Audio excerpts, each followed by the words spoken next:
कृत्रिम बुद्धिमत्ता artificial intelligence एक ऐसी तकनीकी है जिसके द्वारा उपकरणों को सीखने और समझने की क्षमता प्रदान की जाती है, या हम सरल शब्दों में समझे तो एआई की सहायता से कंप्यूटर के माइंड को इतना उन्नत कर दिया जाता है कि कंप्यूटर भी इंसानों की तरह सोचने और कार्य करने लगता है। मुख्य रूप से ये कंप्यूटर सिस्टम के साथ ही किया जाता है। जैसे आप कंप्यूटर को कोई निर्देश देते हैं तो वह आपके निर्देशों के अनुसार परिणाम को ही दिखाता है। यह सब आर्टिफिशियल इंटेलिजेंस के कारण संभव हो पाता है। यदि आर्टिफिशियल इंटेलिजेंस के उपयोगों के बारे में बात की जाए तो इसमें मशीन विजन, स्पीच रिकॉग्निशन और एक्सपर्ट सिस्टम ये सब शामिल होते हैं। आर्टिफिशियल इंटेलिजेंस को इस तात्पर्य से निर्माण किया गया है कि कंप्यूटर भी हम मनुष्य की तरह ही सोच विचार या दिमाग लगा सके। सही मायनों में देखा जाए तो कंप्यूटर आज भले ही कितने एडवांस हो, लेकिन उनका दिमाग एक 5 साल के बच्चे की तरह है। वे उन कार्यों को तो आसानी से कर लेते हैं जो उनमें सॉफ्टवेयर प्रोग्राम किए गए हैं, लेकिन जहां पर लॉजिक की बात आती है या कोई ऐसा काम जिसमें निर्णय लेना होता है तो कंप्यूटर ऐसे कार्यों को करने में असमर्थ है। जैसे कि जिस प्रकार से मनुष्य का दिमाग किसी भी समस्या को पहले सीखता है, फिर उसे प्रक्रिया करता है, उसके बाद निर्णय करता है कि क्या करना सही होगा या नहीं, और अंत में उसके सॉल्यूशन निकालने के बारे में विचार करती है। लेकिन आर्टिफिशियल इंटेलिजेंस को भी डेवलप करने का कार्य दुनिया भर में निरंतर चल रहा है, जिससे उपकरणों को भी मनुष्य के दिमाग जैसा सारा ज्ञान प्रदान किया जाए और वे किसी भी कार्य को अच्छे व बेहतर ढंग से कर सकें। एआई का इतिहास वर्ष 1943 का है। हालांकि साल 1943 तक आर्टिफिशियल इंटेलिजेंस शब्द का इस्तेमाल नहीं किया गया था, लेकिन इस समय भी कई ऐसी मशीनों को बनाने का प्रयास किया गया जो कि गणित की संख्याओं की गणना कर सके। पहली बार आर्टिफिशियल इंटेलिजेंस शब्द का इस्तेमाल साल 1950 में किया गया था। जैसे जैसे इलेक्ट्रॉनिक कंप्यूटर और स्टोर प्रोग्राम कंप्यूटर की तकनीकी में सुधार आया, एआई के क्षेत्र में विस्तार होता चला गया। हालांकि इसके बाद भी कई दशक तक कंप्यूटर में ऐसे फीचर्स नहीं हैं जो अपने आप किसी मानव के दिमाग की भांति अपने आप संख्याओं की गणना कर सके।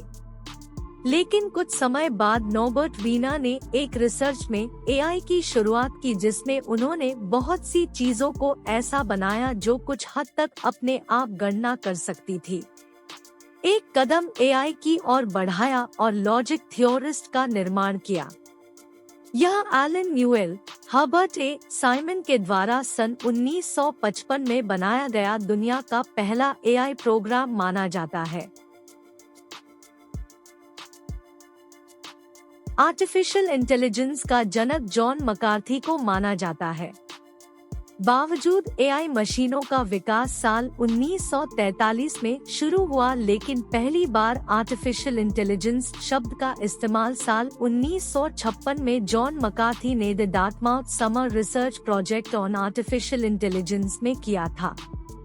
जब उन्होंने उपस्थितों को संबोधन में कहा था कि साइंस और इंजीनियरिंग का इस्तेमाल करके एक ऐसे कंप्यूटर का निर्माण किया जाए जो कि मानव की तरह खुद ही सोच समझकर सभी सवालों का उत्तर खोज सके। आधुनिक समय में हम आर्टिफिशियल इंटेलिजेंस का उपयोग बहुत ही आसानी से कर लेते थे, लेकिन उस समय पर जब एआई का विकास हुआ तो बहुत सी परेशानियों का सामना करना पड़ा था। सबसे बड़ी परेशानी यह थी कि एक ऐसे कंप्यूटर या मशीन का निर्माण किया जाए जो कम में किसी भी समस्या का हल निकल सके। दूसरी सबसे बड़ी चुनौती यह थी कि जो बिना किसी मानव के अपने आप काम करती रहे। लगातार कई प्रयासों के बाद आर्टिफिशियल इंटेलिजेंस के क्षेत्र में पहली सफलता सन 1959 में मिली, जब एलन न्यूएल, हर्बर्ट ए साइमन ने general problem solver (GPS) computer program बनाया था।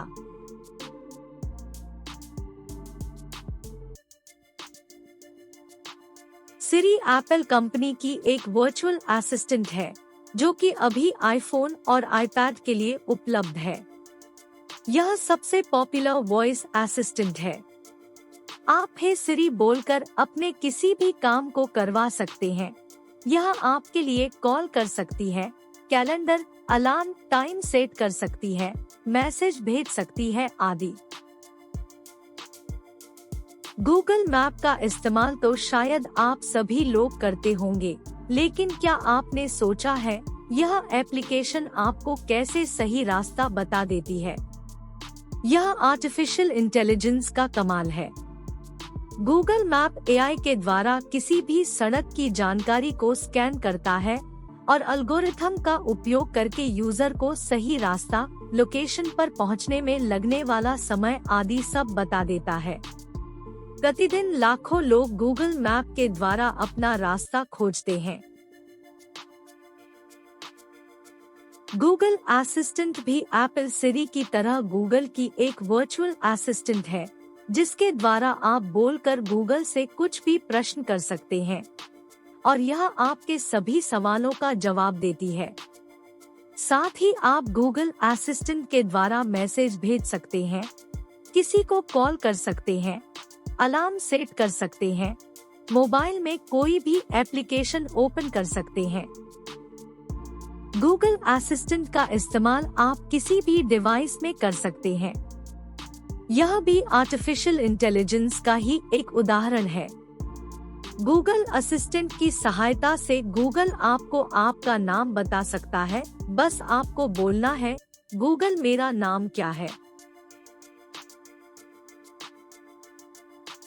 इसे मशीन लर्निंग के जरिए बनाया जाता है, जिसमें बहुत सारे प्रोग्रामिंग लैंग्वेजेस का प्रयोग किया जाता है, खासकर पाइथन प्रोग्रामिंग लैंग्वेज।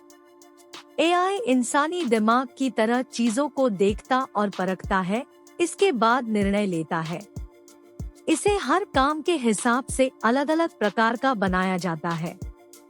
जैसे कि कुछ आर्टिफिशियल इंटेलिजेंस को तस्वीर देखकर समझने के लिए बनाया जाता है, ये हमारे स्मार्टफोन में मौजूद होता है, जो फेस अनलॉक सिक्योरिटी में काम करता है। कुछ एआई को वातावरण समझने के लिए बनाया जाता है।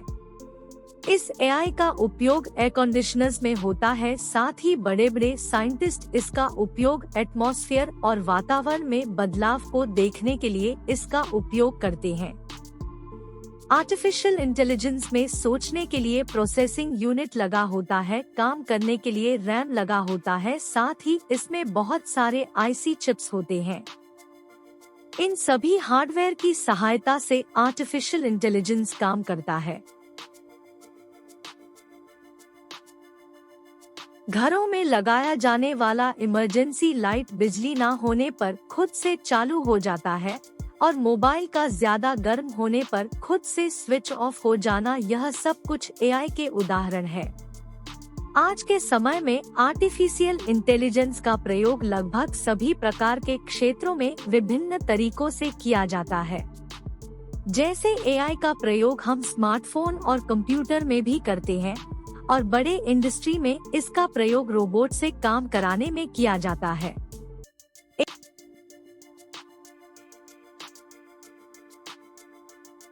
वीक एआई को नैरो एआई भी कहते हैं, क्योंकि यह केवल एक डेडिकेटेड टास्क को इंटेलिजेंस के साथ कर सकता है। आर्टिफिशियल इंटेलिजेंस की दुनिया में वर्तमान में उपलब्ध सबसे आम आर्टिफिशियल इंटेलिजेंस नैरो एआई ही है। नैरो एआई के द्वारा केवल एक विशेष कार्यों को किया जाता है, यह अपनी सीमाओं से बाहर के कार्यों को करने में असमर्थ होते हैं। वीक एआई के उदाहरण स्पीच रिकॉग्निशन, इमेज रिकॉग्निशन, स्वचालित कार्य, गेम खेलना आदि है। स्ट्रॉन्ग एआई को जनरल एआई के नाम से भी जाना जाता है, क्योंकि इस प्रकार की एआई किसी भी को इंटेलेक्चुअल टास्क मानव की तरह ही कुशलता से कर सकती है। इस प्रकार की एआई को बनाने के पीछे का कारण है कि मशीन भी आम इंसान की तरह सोच सके और निर्णय ले सके। वर्तमान में ऐसी कोई प्रणाली मौजूद नहीं है जो स्ट्रॉन्ग एआई के अंतर्गत आ सके और किसी भी कार्य को मानव के की भांति पूर्ण कर सके। हालांकि दुनिया के कुछ लोग इस पर बहुत तेजी के साथ काम कर रहे हैं। इस प्रकार के एआई को विकसित करने में अभी बहुत समय लगेगा।